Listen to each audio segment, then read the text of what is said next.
This is Brigitte for Taste TV. I'm very uncomfortable now sitting next to Gerard and Bob from My Chemical Romance. But it's not because of them, it's just because I'm very nervous at this moment. Yeah, so hey guys, how are you doing? Good, how are you? Yeah, nervous. Don't be nervous. Yeah, I Just hang know. out. Yeah, No big deal. we're chilling. Yeah. Well, actually, I want to do like an interview that's gonna be quite hard to work. Well, as long as it doesn't involve math, yeah, it could be alright. I hate math. Okay, what's the cosinus of? I don't even know what a cosinus is.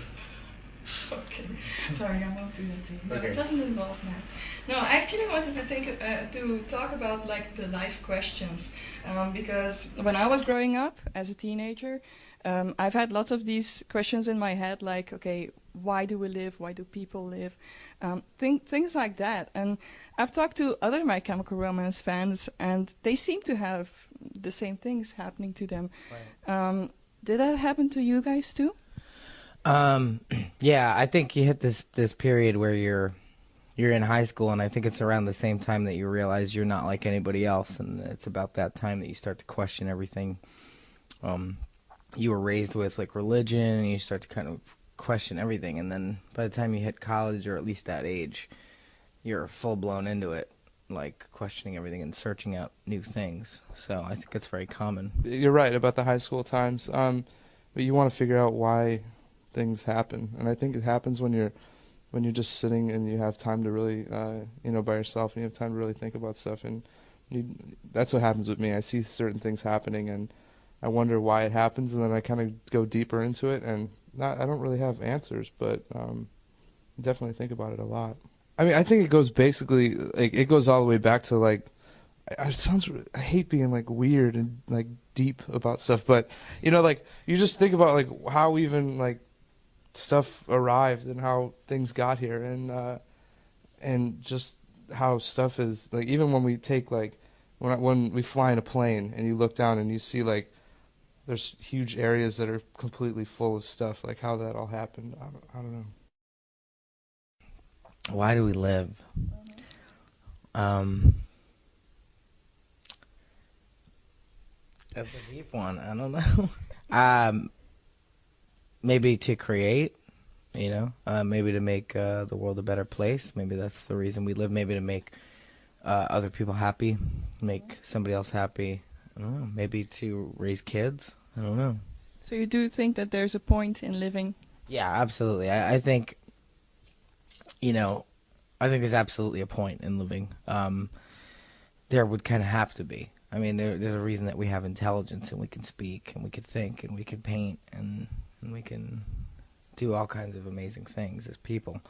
And I think it's for a reason. So. You seem like a quiet, shy guy. So is that you? I mean, let us get to know you a little bit better. Yeah, it's me.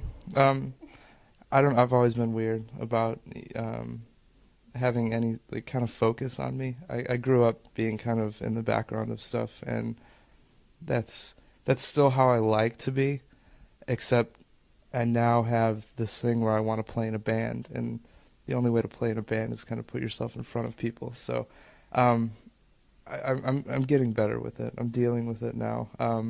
It's still uncomfortable to me, but it's trying to get through that is worth it to be able to play and do what we do. But I mean, you don't have to be uncomfortable. You just told me we're just hanging out, so I'm going to say the same thing to you. Right. You're right. If you had to describe Bob, I mean, what would you say? No, Bob is really quiet. I think Bob keeps a lot to himself. He keeps a lot of things to himself. He's a very private individual. He's probably but he's also probably one of the hardest working people I know, and extremely has a very high attention to detail, and he's very involved in our operation. I'd say he's the most involved in the whole band as far as, like, stuff that happens day to day, or how, like, what are we going to do on stage, like, how are we going to get built, like, how many people do we need, a lot of that stuff. He's a big hand in that stuff. So I think he likes still being behind the scenes. I think he spends his time in front of everybody on stage, but the rest of the time he loves being behind the scenes. And I think he always liked that, and I think that's why he still does that. Whenever he's not on stage, he spends the rest of that time doing that and kind of doing what he likes to do best. It's weird, right? So have like a camera on you. I don't know. It's weird. Well, I'll never get over that part, but maybe you should tape your eyes and then you don't see the camera. it's a good idea. I'll try it. One of your lyrics is also, if you look in the mirror and don't like what you see, you can find out firsthand what it's like to be me. And I wanted to talk about that because I've talked to so many people, and like people that you say, oh, those are gorgeous people and they're successful and stuff like that. But they all seem to struggle with self-esteem issues, all of them. And is that the same for you guys? Yeah, I mean, I think that line is specifically written in there. It's kind of built in for me and for us and for the fans as well. I mean, there's something about saying that I think is important to say. That there seems to be this almost phony overconfidence in music and in entertainment and things like that. People are just kind of putting people on, and you know, it's not about dwelling on self-loathing or anything like that. That line's really not about that. It's about just being honest and saying everybody wakes up and looks in the mirror and doesn't like themselves at least once a year. At least, like, you know, every once in a while you have that point where you wake up and you go and you think about the mistakes that you've made. I think it's just human to think about that stuff. And so it's about being honest, and I think that's what we excel at, is honesty. And that's why that line's in there. How do you overcome those things? I mean, I think it... I don't know. I've been described as the most overconfident, self-conscious person alive. So I think everybody in the band's a lot like that too. Yeah, I think we're a very overconfident or confident band that's very self-conscious at the same time. You can be both at the same time. It is about overcoming. That's the challenge. The daily challenge is to overcome. And sometimes we don't always overcome it. You know, sometimes you could have a bad gig. And because you didn't overcome that, or you could have a bad interview, or you could have a bad photo shoot because you didn't overcome that fear. But that's kind of the point of every day, is to overcome it. Mainly, it's finding the one thing that you were born to do, and it doesn't matter what it is. If it's driving a city bus, working at a library, you find the one thing that you were born to do and that you feel that you can do more unique than anybody else. Maybe not better, but more unique than anybody else. And then you do what you do better, you know, and I think that kind of carries you, and you don't need to think about it. You stop hearing the voices. You know, you just kind of, and this band is a prime example of something that allows us. It's almost too easy, like it's an autopilot when you're in this band. When you get on stage, it's just auto. It just happens on its own. So I guess that means it was the thing that we were meant to do. I mean, that's Vince standing over there. He's a big fan of you guys. He came over from the UK. Oh, cool. And I'm going to let him ask the last question, if that's okay with you. Totally. Yeah? Hello there. Hello there.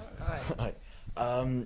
My Chemical Romance has always been about kind of revenge to an extent, even back like from the beginning. And recently, with the release of Teenagers and the whole Virginia Tech thing, the press, particularly in America, have kind of taken that badly. Just to like set the record straight, what is your idea of revenge? I always saw revenge as a positive form of retribution, and you know, kind of a getting even, but in an extremely positive and non-violent way. I think that there's some aggressive and violent imagery in revenge, but it comes from the anger of the loss of somebody you love. That's where the aggression comes from. I tell you, the interesting thing about Three Cheers for Sweet Revenge is, by the end of that touring, I was on stage with the guys and I'm singing these songs about violent retribution, basically, but I had completely learned to forgive. And the kind of revenge that I felt that we had as individuals was living a great life. And I felt it was an extremely nonviolent way of having a revenge. I mean, we had now all these kids that were part of this youth culture, part of this movement in a way, listening to us, and they had somebody to turn to. We were a band that I didn't have in high school, and it was kind of revenge in a lot of ways for being picked on in high school or not fitting in, and I think that's what made it a revenge ultimately. But you know, so having said that, by the end of the touring, I had learned a lot more about forgiveness and nonviolence, and that's, you know, what I was more interested in. So the place that the Black Parade was written from was a very nonviolent place, and especially the track Teenagers, because it is about something very specific that happened. And I would meet these kids, and I would hear these stories from kids, and it almost reminded me of a meat grinder from when I was a kid. It just felt like going to school felt like you were in a meat grinder, you know, and it just kind of chewed you up and poured out this mess that couldn't function in society, and that's what that song really was about. And it was in direct relation to Columbine, you know, and how suicide and striking out in anger or violence are very close. You know, back when I was in school, kids used to kill themselves. Now kids kill other kids, and I think that that's a really terrible thing. So it's something we had a direct statement about, you know. I mean, it's all the same with me. It's like revenge. When I think of revenge now, being, you know, grown up is kind of is, you know, any negative thing that happened in your life, kind of showing the positives of it and picking up the pieces and kind of, you know, proving yourself and moving on with it. And I think we've done that, and especially with the Parade record, that kind of shows that. Alrighty, we've got to wrap it up there. This is Taste It TV, My Chemical Romance. See you around. Bye-bye.